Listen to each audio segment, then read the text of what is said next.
Alrighty, so once again, good morning, everyone, and welcome to the It's Year-Round Medicare Momentum webinar presented by HAP. My name is David Rassam. A lot of you know me. And on behalf of Insurance Advisors Direct, we're pleased to have you with us today. We're excited to welcome Heather Podolak from Health Alliance Plan, HAP, who will be presenting the It's Year-Round Medicare Momentum webinar. Just couple housekeeping here. For the duration of the webinar, all participants are muted. However, if you have any question, please feel free to type them in the chat or the Q&A box, and we'll get them.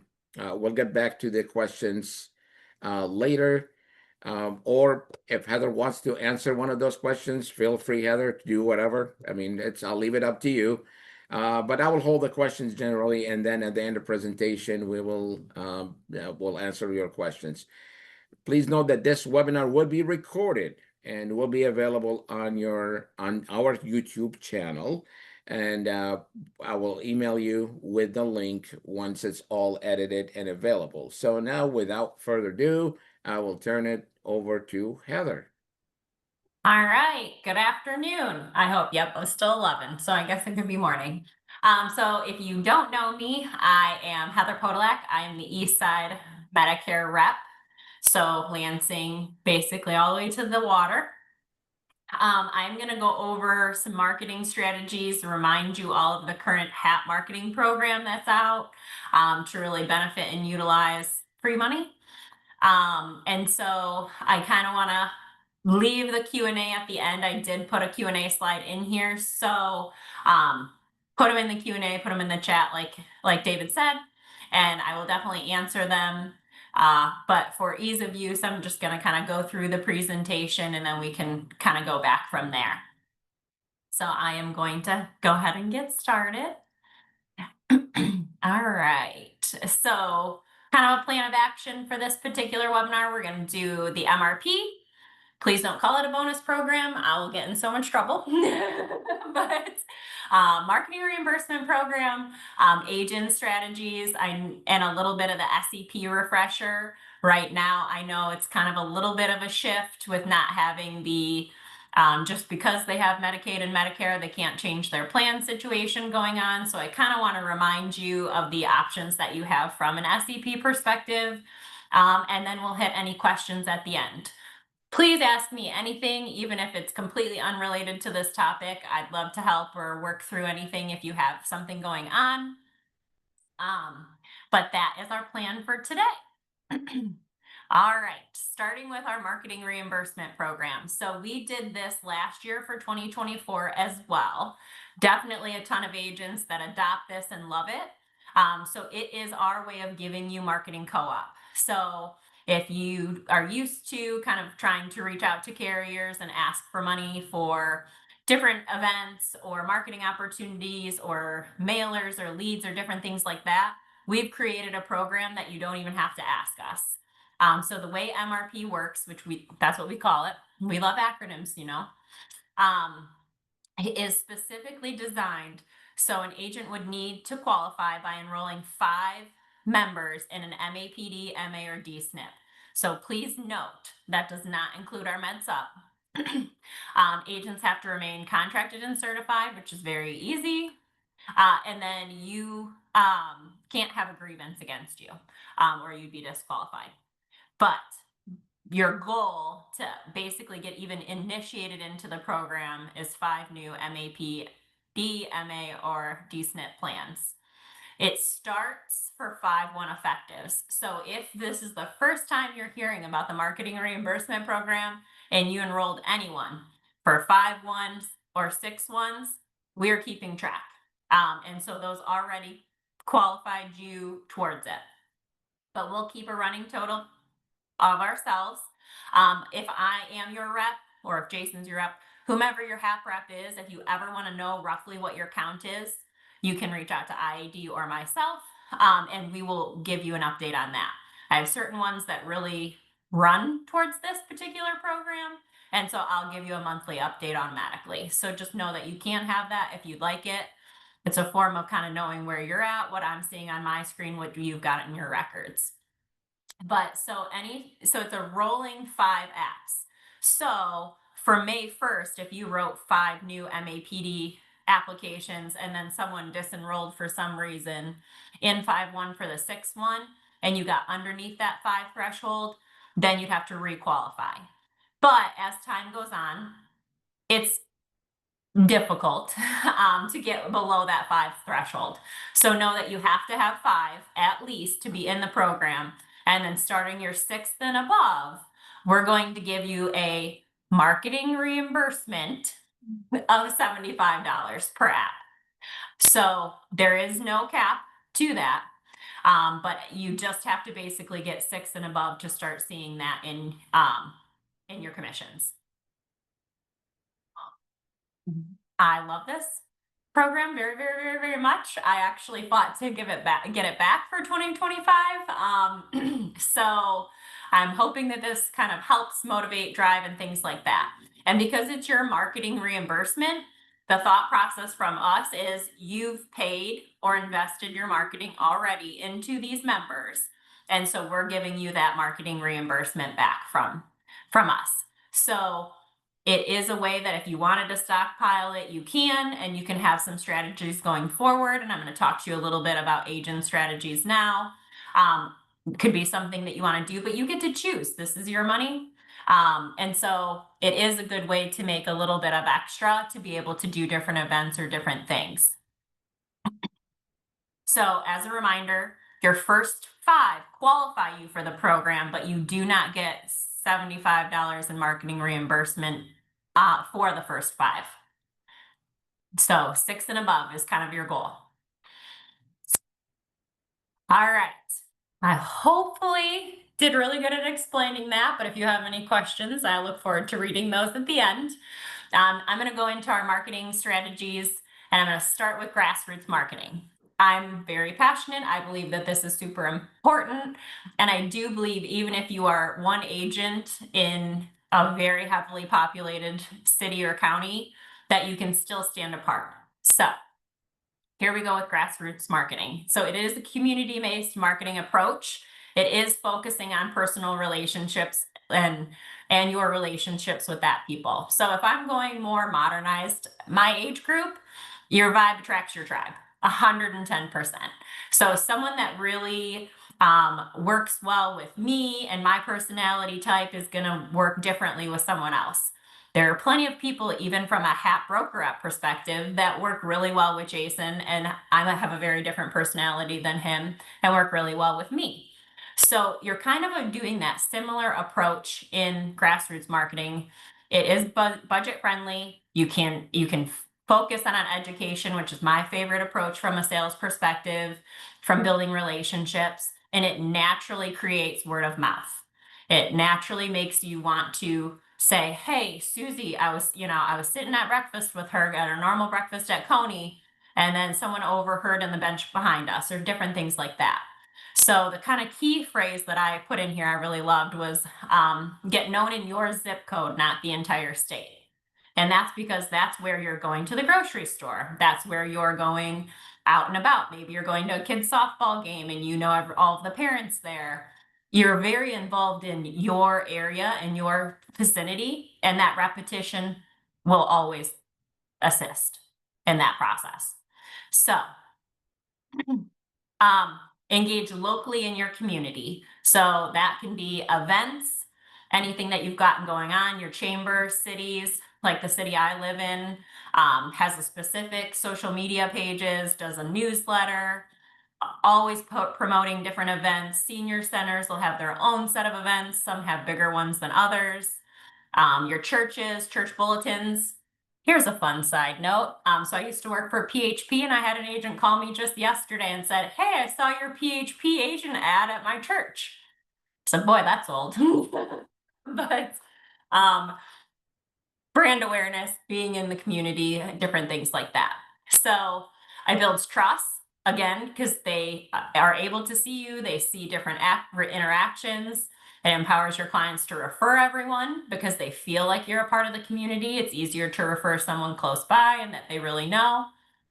And then your reputation and the way that you handle things speaks for itself.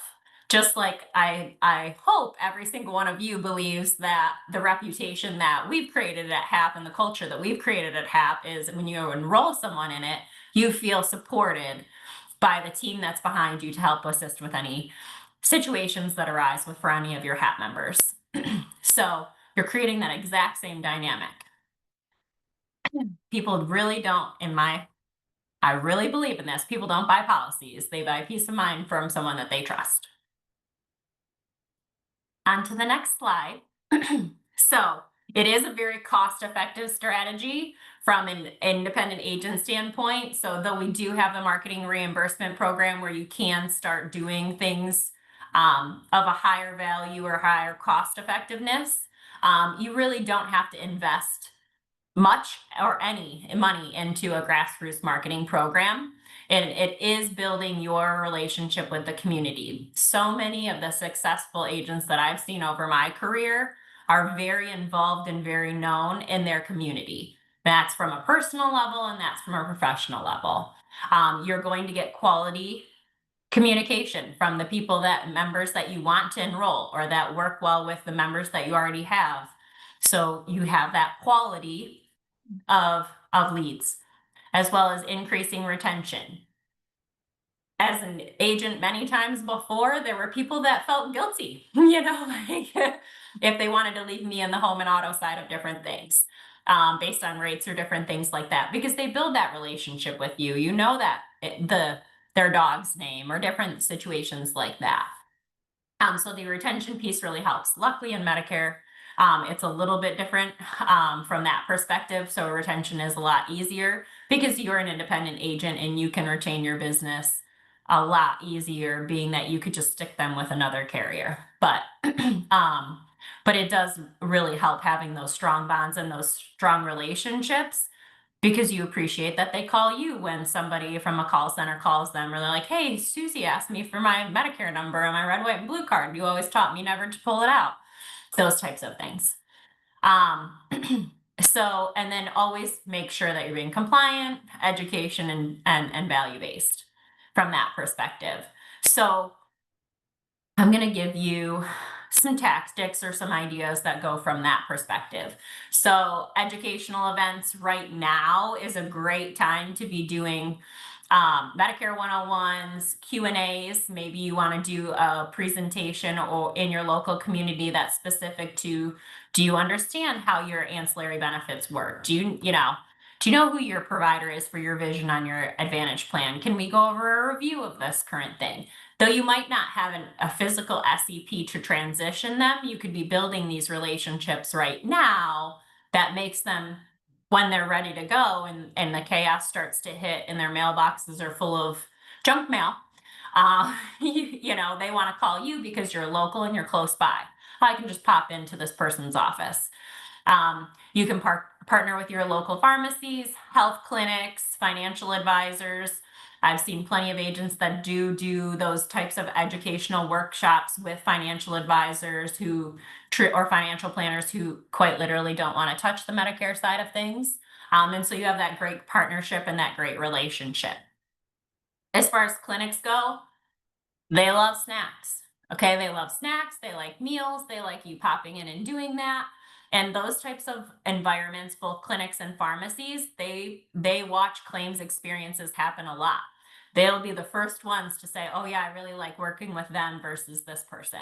And it is something that they are around members. So if they're like filling a script, and it's like, oh, this isn't covered, you have a relationship with that pharmacist. Oh, well, then I have someone that can help you. There is a plan that would cover this medication. Those medical professionals are professions in their field, you're a profession in your field. If you have those quick little tidbits that you could communicate to them and get them really knowledgeable you're helping them be able to kind of direct someone and help that person that's filling those types of things. Facebook community groups are huge. Mine alone, I think I have 4 of you guys that I constantly see interacting in the Facebook community group that I'm in, with just people that are like, I had this issue. I really was frustrated with this particular carrier, and they never answer the phone and they never communicate and this, that, and the other. And I see literally my brokers respond back, oh, hey, I'll give me a call. I can help you with a review. Those types of things in real time, those Facebook community groups.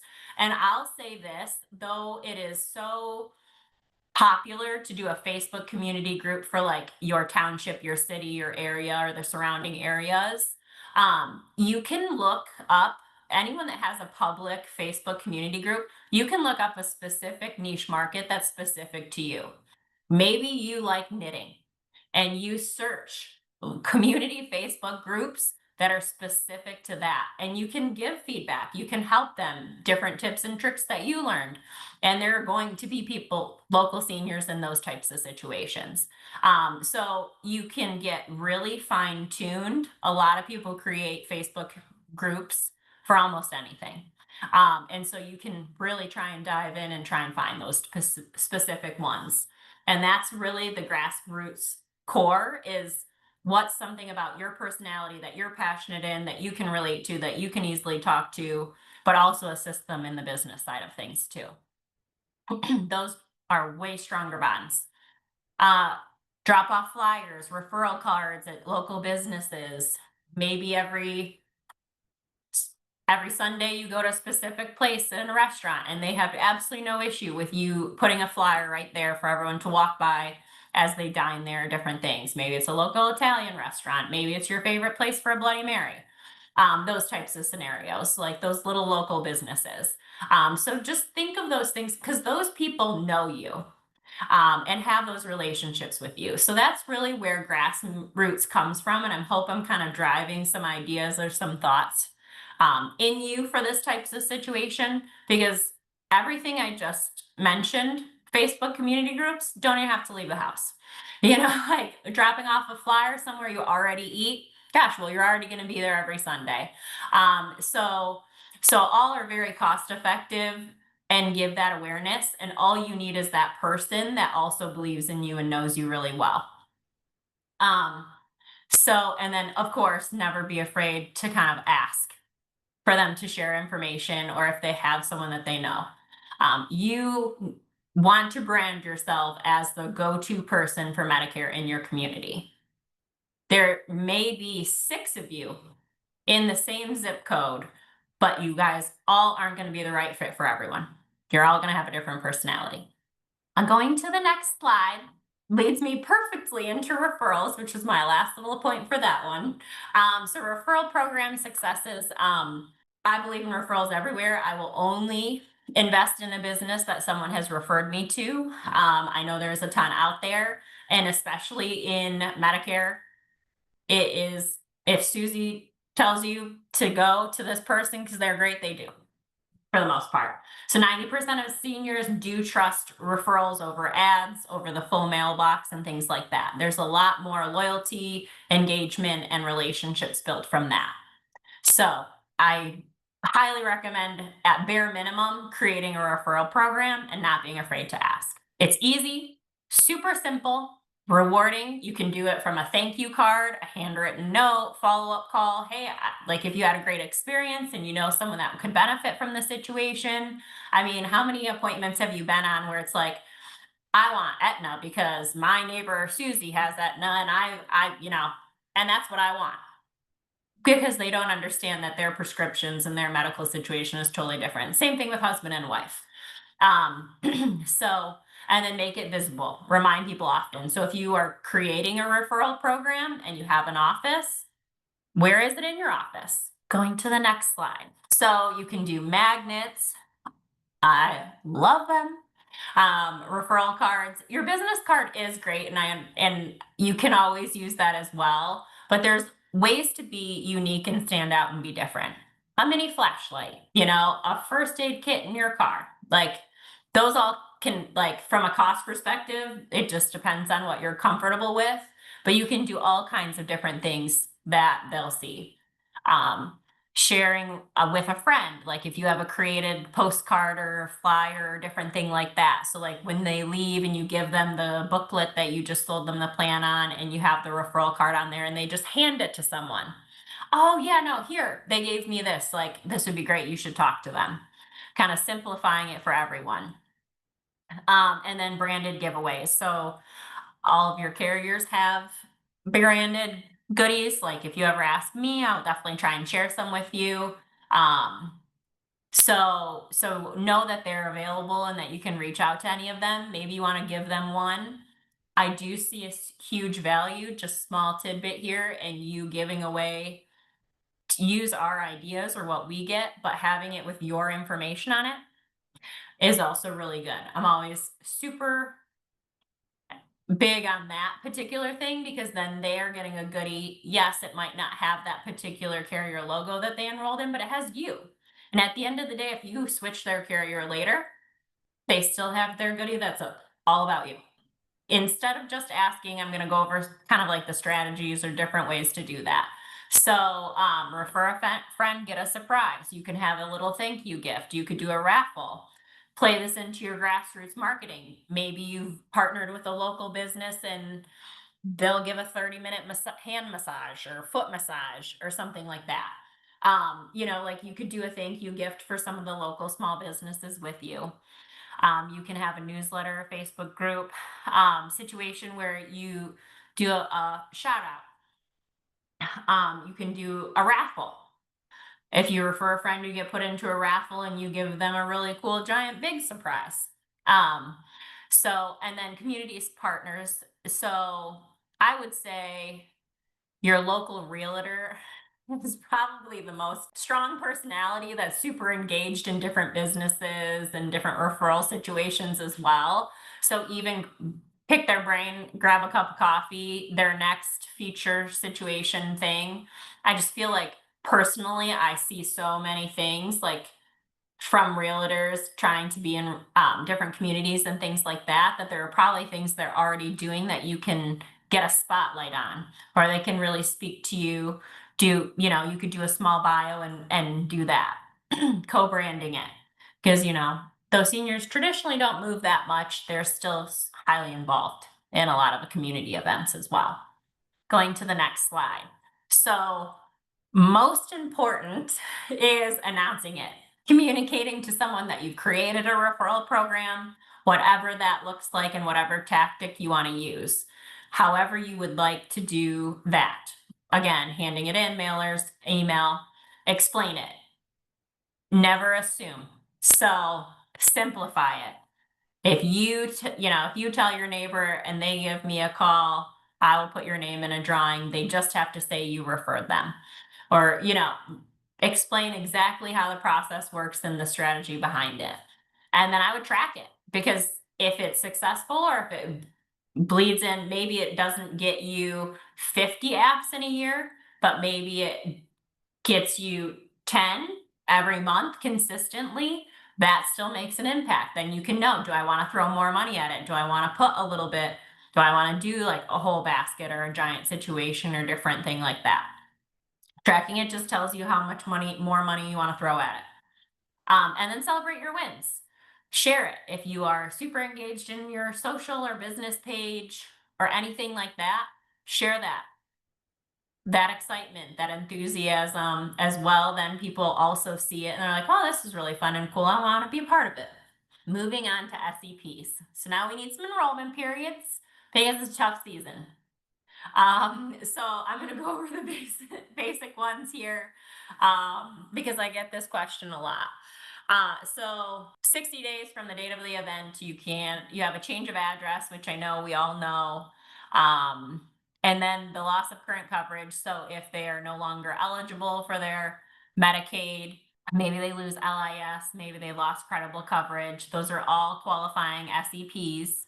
So I'll go over my favorite right now that I check on a lot with agents that are trying to help someone is the gain, loss, or change in extra help or Medicaid. So I don't do Medicaid as much because we have Yosh and he's wonderful. But we can check in CHAMPS and kind of see if they had a change from their Medicaid plan that they were enrolled in. LIS is even easier from that perspective. Maybe they were a 2 and then they got to a 3, or maybe they were a 1 and they moved to a 2. Those types of situations do still create SEPs. We just don't have the quarterly SEP just because they're on Medicaid and Medicare, they get changed. With that being said, the state can still stick them in a standalone drug plan. And one of the things we can check on the CMS website is like, they put them in like a federal program, and the coding on that is like X001 or X005. And then 2 months later, they're in this PDP with a different carrier, WellCare, Aetna, you name it. Those are super obvious situations as well for one of the, it's the third to last in our paper application that says the state enrolled me in a plan I don't want to be enrolled in on this date. I want to enroll in this. If that's the circumstance and I like check it in the system, I will literally screenshot you that exact answer and be like, use this. So, don't be afraid to ask any of us, but those are the ones I'm utilizing the most when assisting agents is the changes in LIS or Medicaid, or if perhaps maybe the state stuck them in a PDP, standalone PDP, and they want to be in an MAPD. The dual LIS SEP is really just allowing them to change a PDP, so it really doesn't help you from an MAPD perspective. And there are no HIDE-FIDEs, which I'm sure, based on so much information you're learning more now, that SEP doesn't help us here in Michigan. But I wanted to put it on there so you knew it, and then I'm going to just show you a chart. But I want to hone in on the other exceptional circumstances on a case-by-case basis completed with Medicare. So though, as your HAP rep, I would love to create an SEP and tell the company to approve it because I agree with you. And I believe that that person should be in a better plan or a different plan based on the situation. We can't create an SEP. So the only person that can decide, okay, this is a unique circumstances, or this is a really unfortunate story that you just shared with me, and so I'm going to put you in this plan, is Medicare. Was calling 1-800-Medicare, getting the right customer service person that feels really bad, or the story that you just shared made a difference. I'll give you an example. I had an agent call me because a grain carrier had sent out letters recently from my Michigan situation up at the top part of the state. Not going to drop names, but a lot of members are getting their letters saying that on 7/1, their current plan is no longer being accepted by my Michigan. Though I feel like a lot of agents knew that was coming during OEP. Their members are now getting letters. Maybe they didn't switch their plan and they're feeling like, okay, but this is my doctor I'm married to. And we all know that's the only health system really up there at this point. And so they were really stuck. I could not create an SEP for that, though I wish I could.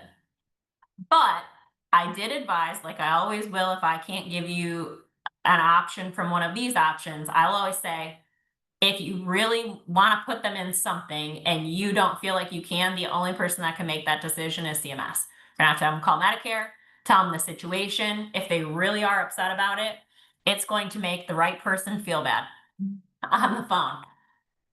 In the event that they roll them in HAP, it takes me less than an hour to make you AOR because that's your member. Though CMS enrolled them, that is still your member. So about 3 days later, I got an email from the agent. Hey, these two people enrolled, got enrolled in HAP based on this situation.